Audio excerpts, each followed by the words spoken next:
நான் உங்கள் அன்பு சகோதரன் அண்ணாமலை பேசுகின்றேன். அன்பு சொந்தங்களே, பாரதிய ஜனதா கட்சியினுடைய அன்பு தலைவர்களே, எல்லா நம்முடைய சகோதர சகோதரிகளே, உங்களுக்கு வணக்கத்தை தெரிவித்துக் கொள்கின்றேன். இந்த டாஸ்மாக்கு எதிராக நம்முடைய பாரதிய ஜனதா கட்சியினுடைய போராட்டம் நேற்று பொதுமக்களோடு இணைந்து ரொம்ப பிரம்மாண்டமா உணர்ச்சி பூர்வமாக தமிழ்நாட்டில் எல்லா பகுதியிலுமே செஞ்சீங்க. அது சென்னையில மட்டுமே அந்த போராட்டம் நடக்க இருந்தாலும் கூட நம்முடைய தலைவருடைய கைதுக்கு பிறகு மாநிலம் முழுவதுமே அது ரொம்ப உணர்ச்சியோடு, உதாரணத்துக்கு திருப்பூர்ல சகோதரி ஒருத்தர் கைக்குழந்தையோடு போராட்டத்துல பங்கேற்று அமர்ந்திருந்தாங்க. இன்று காலையில் தான் தொலைபேசி மூலமா அவங்க கிட்ட பேசினேன். அதே போல ஒரு இடத்திலும் கூட அந்த உணர்ச்சி, நைட்டு நம்முடைய அரியலூருடைய மாவட்ட தலைவி கிட்ட நைட்டு ஒரு 1:30 மணிக்கு பேசினேன். காரணம், அவங்களை கைது பண்ணி ரிமாண்டுக்கு மேஜிஸ்ட்ரேட்டை கொண்டு போனாங்க. அப்புறம் அங்கிருந்து அவங்க வெளியே வந்தாங்க. அதே போல பொள்ளாச்சி இந்த பகுதியெல்லாம் பார்த்தா சம்பந்தம் இல்லாம முதலமைச்சருக்கு மேல கோஷம் போடுறாங்கன்னு இந்த ஏவல் துறையாக இருக்கக்கூடிய தமிழகத்தினுடைய நல்ல காவல்துறை இன்னைக்கு அவங்களும் அந்த மாதிரி நடந்துக்கிறாங்க. பாருங்க, அவங்களும் கைது பண்ணி வச்சிருக்காங்க.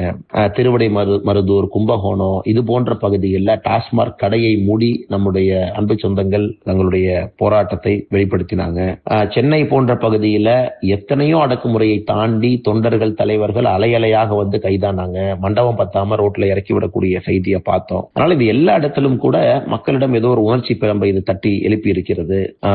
திராவிட முன்னேற்ற கழகம் ஆட்சி எப்படி டாஸ்மார்க் மட்டும்தான் நம்பி அவங்க காலத்தை ஊட்டிட்டு இருக்கிறாங்க அப்படிங்கறத தமிழக மக்கள் புரிந்து கொள்ள ஆரம்பித்து விட்டார்கள். இவங்ககிட்ட டாஸ்மார்க் இல்லை அப்படின்னா அந்த கட்சி இல்லை, ஆட்சி இல்லை, எதுவுமே இல்லைன்னு புரிஞ்சுக்கிட்டாங்க. அதனால உங்க அனைவருக்கும் இந்த போராட்டத்தை முன்னெடுத்ததுக்காக என்னுடைய நெஞ்சார்ந்த நன்றிகளை முதல்ல தெரிவிச்சுக்கிறேன். இல்ல சில தொண்டர்கள் கைதாகி இருக்கிறாங்க, நேற்று ரிமாண்ட் ஆயிருக்கிறாங்க. அவர்களையும் நாம் வெளியே கொண்டு வருவதற்கான முழு முயற்சியில் நம்முடைய கட்சி இறங்கி இருக்கிறது.